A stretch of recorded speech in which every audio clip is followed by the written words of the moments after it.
ഷിരൂരിൽ നിന്ന് തുടരുന്നുണ്ട്. ബൈജു, ഈ നമുക്കറിയാം രക്ഷാപ്രവർത്തനം പലപ്പോഴും വൈകുന്നേരങ്ങളിൽ തടസ്സപ്പെടാറുണ്ട്. ഈ ലോറി കണ്ടെത്തിയ ഒരു സാഹചര്യത്തിൽ ഇന്ന് പൂർണ്ണമായും രാത്രി നീണ്ടാൽ പോലും ആ തെരച്ചിൽ പൂർത്തിയാക്കുക എന്നുള്ള ദൗത്യത്തിലേക്ക് എത്തില്ലേ? എൽദോ, ഞാനിപ്പോൾ ആ നേരിട്ട സ്ഥലത്ത് പോയ ആളെന്ന നിലയിൽ എനിക്ക് മനസ്സിലാക്കാൻ സാധിച്ചത് വലിയ തോതിലുള്ള മൺകൂന തന്നെ അവിടെ രൂപപ്പെട്ടിട്ടുണ്ട്, ഒരു മല തന്നെ രൂപപ്പെട്ടിട്ടുണ്ടെന്ന് പറയാം. അതിന്റെ ഈ പുഴയുടെ ഒരു അരികൊക്കെ ഇത്തരത്തിൽ വലിയ തോതിൽ മണ്ണിട്ട് മൂടിയ അവസ്ഥയാണ്. അതായത് റോഡിലുണ്ടായിരുന്ന മണ്ണുകളും ഒരുപാട് ഈ പുഴയിലേക്ക് നിക്ഷേപിച്ചിട്ടുണ്ട്.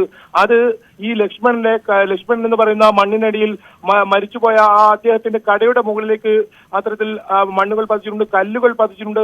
അപ്പോൾ ഈ ലോറി പുറത്തേക്ക് എടുക്കാൻ ഇനി ഒരു പക്ഷേ മണിക്കൂറുകൾ വേണ്ടിവരും. അത് രാത്രിയിലും നീളുമെന്ന സൂചനയാണ് കാർവാർ MLA അല്പസമയം മുമ്പ് നമുക്ക് നൽകിയിരുന്നത്. അത് മുകളിൽ നിന്നായിരുന്നു, ഈ സംഭവ സ്ഥലത്ത് നിന്നായിരുന്നു അദ്ദേഹം നൽകിയിരുന്നത്.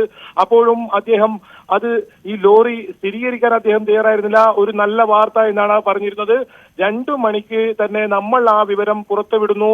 ആ വിവരം, അതായത് ഇത്രയും ഭാരമുള്ള ഒരു ലോറി, അതുമായി അദ്ദേഹം കല്ലായിലേക്ക് അർജുൻ പുറപ്പെടുമ്പോൾ ക്ഷീണിതനായി ഈ ഹോട്ടലിന് മുന്നിൽ അല്പം വിശ്രമിക്കാൻ വേണ്ടി ഇത്തരത്തിൽ കിടന്നുറങ്ങുമ്പോൾ വലിയൊരു അപകടം ഉണ്ടാവുന്നു. ആ അപകടത്തിൽ ലോറി ഒന്നാകെ ഇരിച്ച് മറുകരയിലുള്ള പുഴയിലേക്ക് പതിക്കുന്നു. അങ്ങനെയാണെങ്കിൽ ആ പിന്നീട് വന്ന ഈ കുന്നിടിഞ്ഞു വീണ മണ്ണെല്ലാം ഈ ലോറിയുടെ മുകളിൽ വീണു എന്ന് വേണം നമുക്ക് മനസ്സിലാക്കാൻ. ആ സ്ഥലത്ത് പോയ ഒരാളെന്ന നിലയിൽ എനിക്ക് ആ രീതിയിലാണെന്ന് മനസ്സിലാവുന്നത്.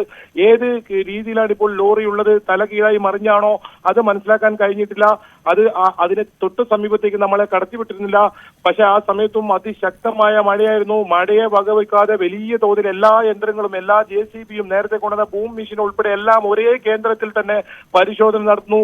ഈ വിവരം നമ്മൾ പുറത്തുവിട്ടതിന് തൊട്ടു പിന്നാലെയാണ് നമുക്ക് അങ്ങോട്ട് ആ അനുമതി ഉണ്ടായത്.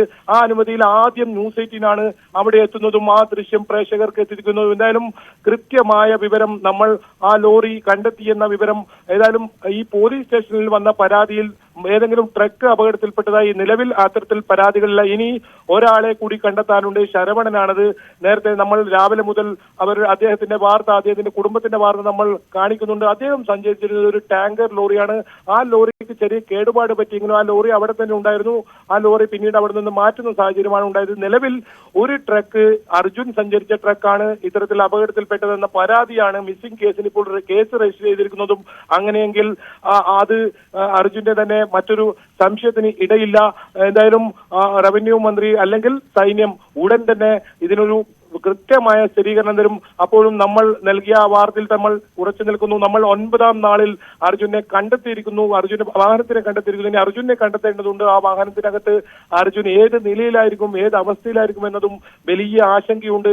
അത് വരും മണിക്കൂറുകളിൽ നമുക്ക് അപ്ഡേറ്റ് ചെയ്യാൻ പറ്റുമെന്നാണ് പ്രതീക്ഷിക്കുന്നത്. എന്തായാലും ലോറി കണ്ടെത്തിയിരിക്കുന്നു. വളരെ ദിവസമായി എല്ലാവരും ചോദിച്ചതാണ്, ഇത്രയും വലിയൊരു വാഹനം, ഇത്രയും തടി മരവുമായി, ഇത്രയും ഭാരമേറിയ മരവുമായ ലോറി കണ്ടെത്താൻ സാധിക്കുന്നില്ല എന്നതാണ്. ഏതായാലും നമ്മൾ ഒരുപാട് ദിവസം കരയിലുള്ള മണ്ണ് മാറ്റാനാണ് സമയം എടുത്തത്.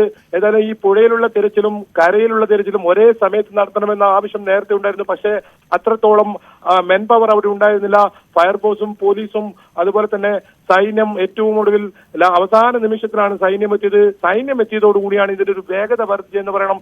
നമ്മുടെ ഇന്ത്യൻ